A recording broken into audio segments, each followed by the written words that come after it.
And here with answers to your medical questions in our Ask the Doc segment is Dr. Msonthi Levine.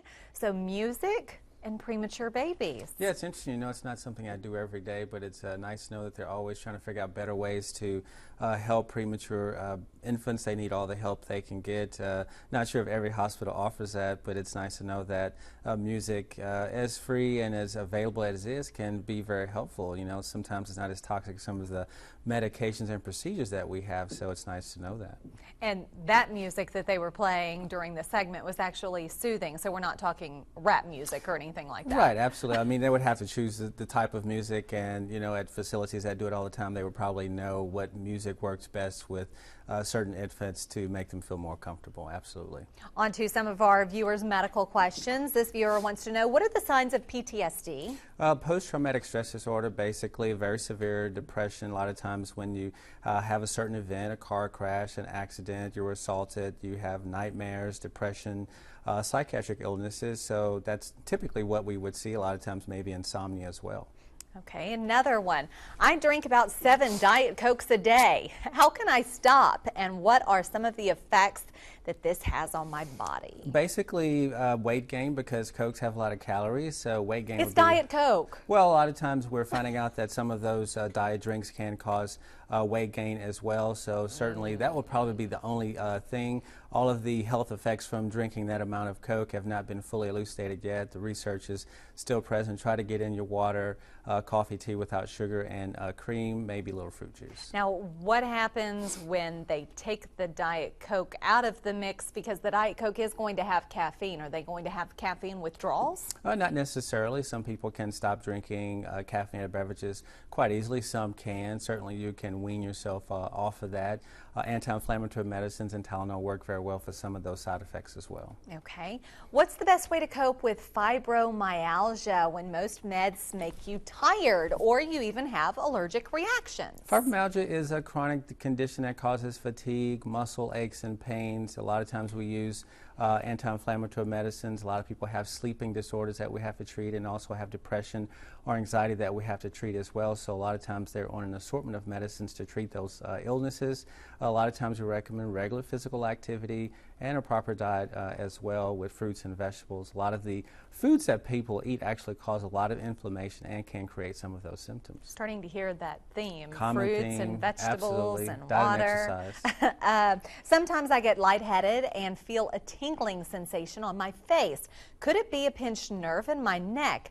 I have no energy either. I'm 61. Typically on the face, no. Maybe down the arms or the legs. Typically if it's in your face, we're concerned about maybe circulation problems in your brain, or neuropathy of the facial nerve, which can be caused from a virus. But certainly I would think more about a pinched nerve in the neck causing problems in the hand or legs. All right, we've got more questions, so we'll get to those in just a minute. Don't go away. Dr. Levine will answer more of your questions next on Live at 5.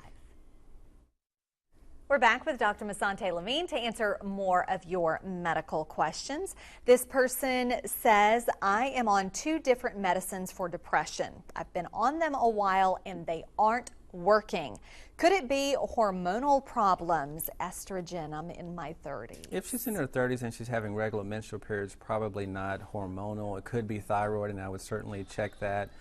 Sometimes patients need different combination of medications. 2 is about average, but we have a lot of different medications to choose from, so I would certainly get back with their primary care physician or psychiatrist and get those adjusted. Sometimes we use medicines such as antipsychotics, such as Seroquel, to help with mood stabilization. So bottom line is, if you're not better, certainly get back with your practitioner.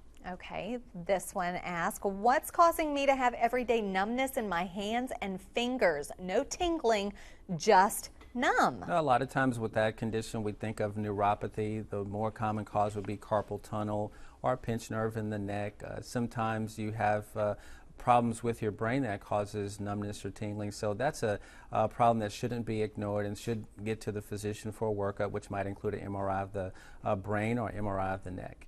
Okay. I got up this morning. Both my ears are stopped up. What could it be? Probably just the pollen season that we're seeing these days. I probably would try some antihistamines rather, such as Claritin or Allegra. Certainly if it doesn't improve, get to your physician. You might have an infection of your middle ear that might require some antibiotics and steroids. Antihistamines, do you have to worry about falling asleep during the day too? Well, they have the non-sedating antihistamines such as Claritin, Alavert, Allegra, several Zyrtec. So they shouldn't cause sedation, but I see it periodically. We just have the patients decrease the dose, and they normally tolerate it quite well. Okay.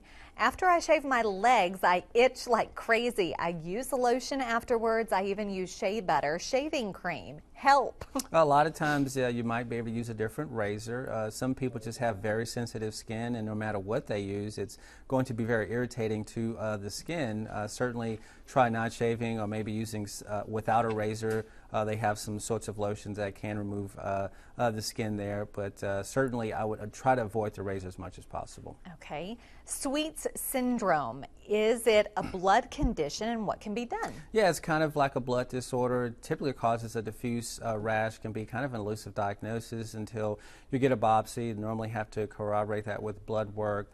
We normally have to have the hematologist treat that condition, but it is a serious condition, certainly. Okay, this person had their gallbladder removed, but they go to the bathroom often. Is that normal? It is. We are very familiar with that. There are some medications called Questran. It's a powder basically that you take once or twice a day, and it kind of absorbs the gastric juices, and it works very well. It gives the patient some control of their bowel habits after the surgery. We don't always talk about it prior to the surgery because most patients, when they need the gallbladder out, we need to take it out, but it certainly can be treated very well with that powder. Okay.